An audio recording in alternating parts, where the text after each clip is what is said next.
भगवान के चरणों में कोटि कोटि वंदन करते हुए प्रातःकालीन इस घनाघोर मौसम में, बारिश के मौसम में उपस्थित यहाँ सभी माताएं और बहनें, ये बड़े सौभाग्य की बात है। एक कथा याद आती है हमें। ऐसे ही आप लोग के जैसे भक्त थे, दो भक्त थे। एक क्या था कि रोज दोनों नित्य मंदिर जाया करते थे। एक रोज पूजा करने जाया करता था, एक भगवान को जाके लठ मारता। दो इनका नियम था रोज ही जाना।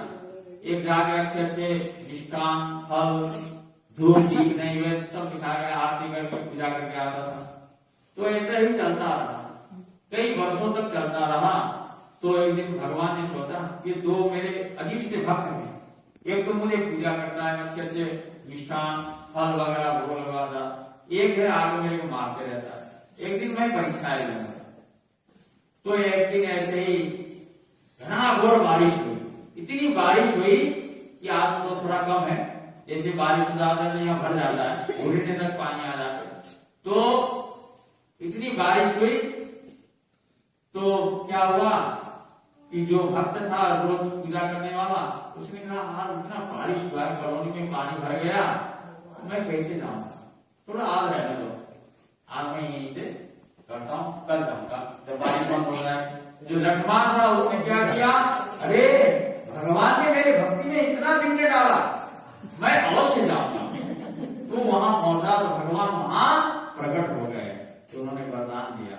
ये तो भस्मासुर जैसे राक्षसों को वरदान देने वाले, जो स्वयं भगवान को प्रभाव तो मेरे ऊपर आके मंदिर में आके घंटा बजाते, तो मेरे ऊपर स्वयं चढ़ गया, समा गया। तो भगवान ऐसे तो नियम, जो नियम है उसको कभी नहीं छोड़ना चाहिए। देखिए पूजा तो आज है, कल नहीं हो पाएगा, परिस्थितियां नहीं बन पाती, तो पूजा रोज नहीं हो पाती, लेकिन अपना नित्य नियम है उसको कभी नहीं छोड़ना चाहिए।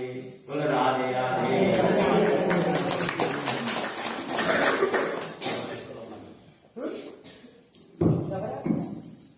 और हरि और हर ये दोनों एक ही हैं, इनको कोई भिन्न नहीं माना। और इनको जिसने भिन्न देखा, अलग माना, तो उससे फिर बड़ा घोर महापाप होगा। हरि और हर में कोई अंतर नहीं है।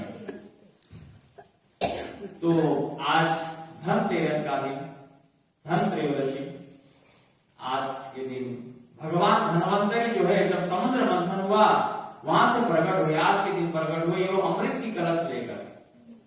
उसमें अमृत की कलश, आयुर्वेद की, तो 3 चीजें लेकर भगवान प्रकट हुए हैं। तो इस दिन क्या है, भगवान धन्वंतरि की पूजा करनी चाहिए कि अपनी आयु आरोग्य के लिए, सुख समृद्धि के लिए, शरीर स्वस्थ के लिए। क्योंकि हम लोग क्या करते हैं कि चले जाते हैं बाजार में, लोटा खरीदते हैं, थाली खरीद के ले आते हैं, इससे धन आएगा? इस दिन भगवान धन्वंतरि की पूजा करके सभी परिवार के आयु वृद्धि के लिए, स्वस्थ के लिए प्रार्थना करना चाहिए भगवान धन्वंतरि से। तो ये तो जब समुद्र मंथन, ये मन ही समुद्र है, क्योंकि इसमें अनेक, जैसे समुद्र में उछाल आती है तुरंत शांत हो जाता है, ये मन में भी अनेक तरह के उछाल आती है, भयंकर भयंकर उछाल आती है, फिर अपने आप शांत हो जाता है।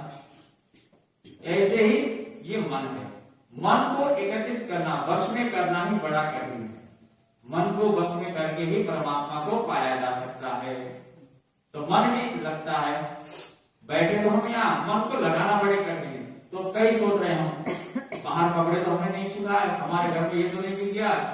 तो ये अनेक तरह के, मन बड़ा चंचल है। ये मन बड़ा चंचल है, कैसे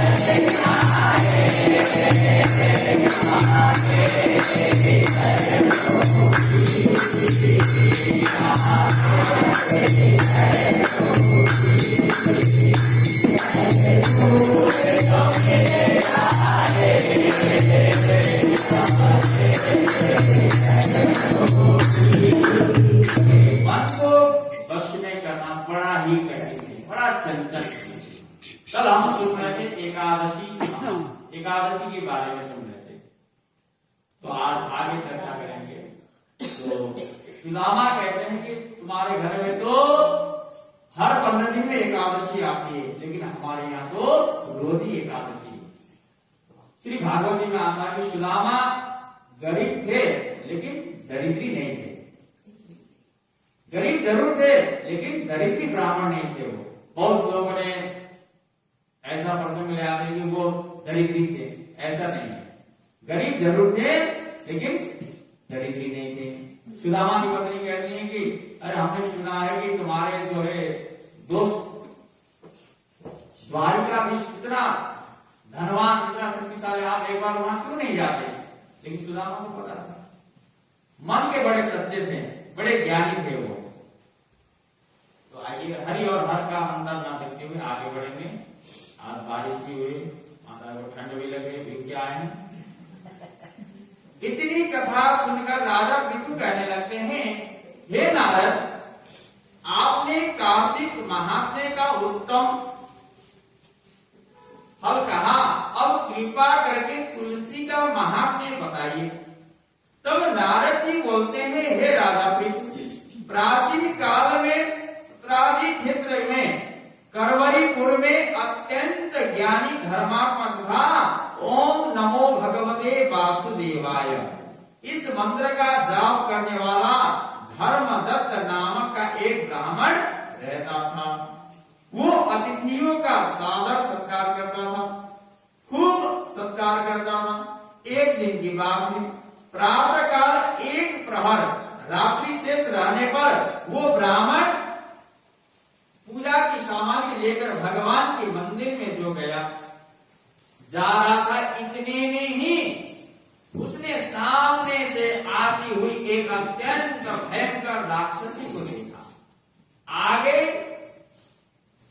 को निकले हुए टेढ़े मेढ़े ऐसे भयंकर राक्षसी को देखा, लाल नेत्र, बिल्कुल नग्न, लकड़ी के समान सूखा शरीर तथा मुख से घूर घूर शब्द निकल रहा था। ऐसी भयंकर राक्षसी को देखकर भयभीत हो धर्मदत्त ने अपने हाथ का तुलसी मिश्रित जल उस पर फेंक दिया और जब शरीर पर उस राक्षसी के शरीर पर पड़ते ही उस राक्षसी के समस्त पाप नष्ट हो गए और वो हाथ जोड़कर धर्मदत्त के पैर पर गिर पड़ी।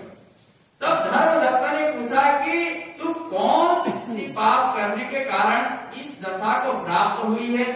राक्षसी कहने लगी, सौराष्ट्र देश में भिक्षु नामक ब्राह्मण की मैं पत्नी थी। मेरा नाम कलहा था। मैं न तो अपने पति से मीठे वचन बोलती थी और न अच्छा भोजन को फल खाने को देती थी। इस व्यवहार से दुखी होकर जब मेरे पति ने दूसरा विवाह करने का निश्चय किया तो क्रोध में आकर मैंने विष खाकर अपना शरीर को त्याग किया। पत्नी के 6 गुण बताए गए हैं, उसके बारे में कल चर्चा करेंगे। सर्वप्रथम तो है कि वो अपने पति को जब भोजन बनाए, भोजन माँ की तरह भोजन उसको खिलाए, माँ की जैसे प्यार देता है और मंत्री की तरह सलाह दे उसको हमेशा।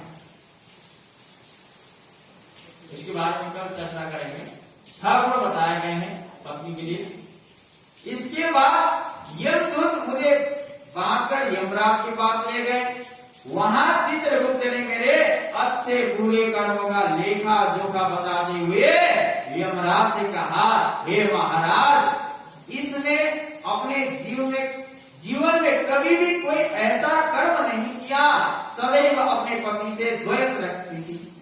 ये सुनकर यमराज ने आज्ञा दे दिया, क्योंकि जिस बर्तन में ये भोजन बनाती थी उसी में खाती थी, इसलिए इसको पहले अपने संतान को खाने वाले बिल्ली की योनियों में भेजा गया। उसके बाद पति से द्वेष करने के कारण उसको विष्ठा खाने वाले शुगर योनि में प्राप्त करा दिया।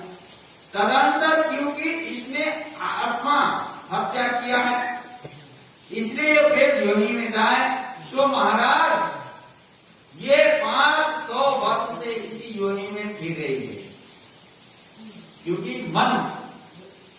मन के कारण ये अनेक विकार उत्पन्न होते हैं। तो ये मनुष्य शरीर मिला है, बहुत से लोग हैं होता कुछ कारणवश आप ये बड़ा निर्वचन है। ये कभी भी जीवन में नहीं, दुख तो जीवन में आता रहता है। गरीबी दुखी रहता है, जो दुखी व्यक्ति है, गरीब व्यक्ति कहता है धनी व्यक्ति सुखी होगा।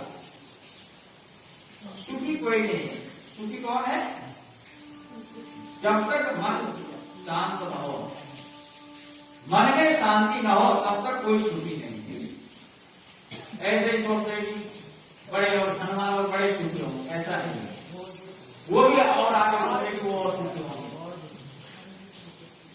तो फिर वो सोचते हैं भगवान सुखी होंगे, संत सुखी होंगे। सुखी कोई नहीं। सुखी जो जिसने मन को बस में कर लिया, संसार को जीत लिया, वही सुखी है। जो राम नाम का गुण गाय वही सुखी है।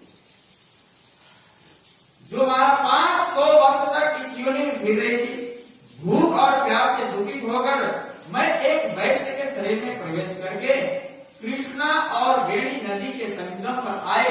जैसे ही मैं नदी के तट पर पहुंची, विष्णु के दूतों ने मुझे वैश्य के शरीर से निकालकर बाहर फेंक दिया। वहां से घूमती फिरती मैं आ रही थी कि आप मिल गए।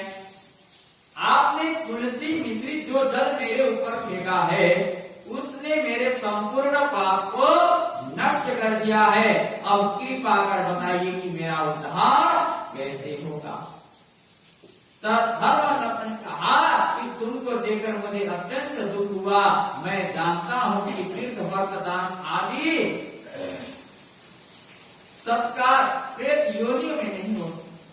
तुम्हारे पास अधिक तथा पुण्य बहुत कम है, इसलिए मैंने अपने जीवन काल में जितना कार्तिक मास का व्रत किया है, उसका आधा पुण्य तुमको मैं देता हूँ।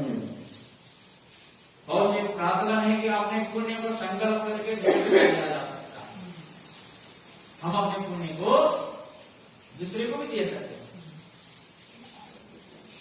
लेकिन वो सबके हमारे में नहीं। पहले इसी मुनियों में थे, आजकल कहाँ? आजकल तो सब खान पान से लेकर सब गड़बड़ हो रहा है।